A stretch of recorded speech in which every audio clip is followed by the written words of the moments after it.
Good morning, everyone. Today we are going to be replacing this package heat pump made by Trane. It is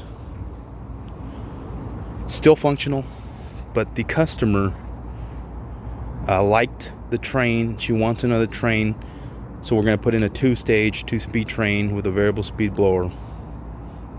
And the reason why she's going to do it is because she found out that this thing is really a problem waiting to happen. If you can see here, you know, that's my hand. Open hand barely fits in this gap. And if you know something about Tranes, the three service panels that are really hard to get to right here are for the compressor, the blower motor in the middle, and all the electronics all the way on the right. So if this thing ever really needed a indoor blower motor, which is right here, it would be impossible really to get to. So she's been really lucky that it hasn't had any problems, but she's going to go ahead and have us replace it. So whoever installed this was obviously a hack. And the funny thing is, or the sad thing is, that the person who installed it has been servicing it for like 9 years, almost 10 years, something like that. So I really don't understand what they were servicing, because they can't get to those three panels very well. So I don't know what that person was servicing. So I'll show you what that looks like when we're all done. Okay, everyone, so here we are.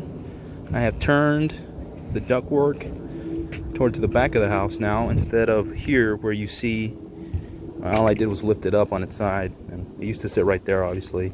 But the roofers are going to come and refoam all of this. So even though you see the foam exposed, the roofers are going to come back tomorrow, or going to come in tomorrow and foam all of this, including the elbow, even though it is insulated inside. But you see I put a new jack, your new elbow that comes this way. We even put a new ductwork that drops down, sealed it all up, and we're at right now we're going to start working on the electrical. Brand new thermostat wire, like I said. And here we put in the norm here in Arizona on a flat roof is to put in some redwood 4x4s that are treated, obviously, for humidity and rain and stuff, so they don't corrode. They don't fall apart like non-treated wood would. That sounded weird. So now we're going to start working on the electrical, the high voltage. We're going to redo that. New box, new whip, new disconnect, and hopefully by then the crane will be here.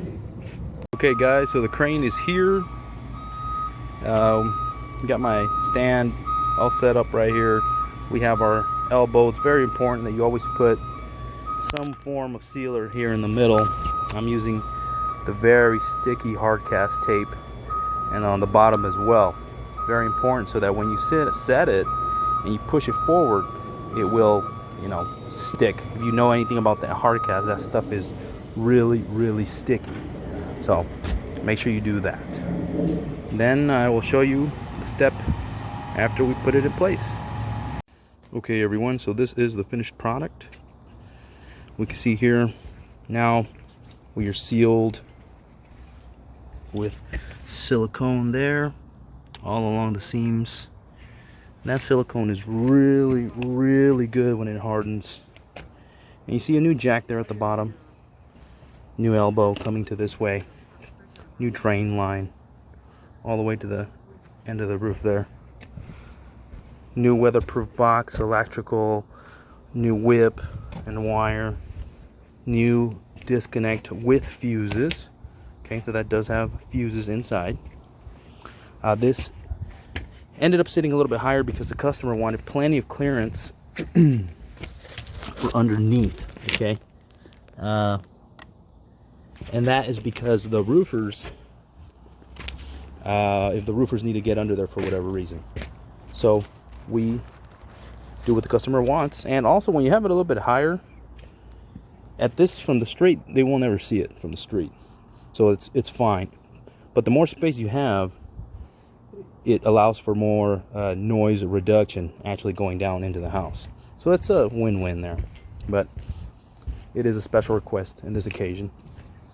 But that is it, guys and gals. Thank you for taking the time. And again, the roofers are going to seal all of this where the old one used to sit needs to be sealed. We do have our own roofers, but the customer wanted to use their own in this occasion, and we understand. We totally understand. You can use your own roofer if you like. Well, thanks for watching.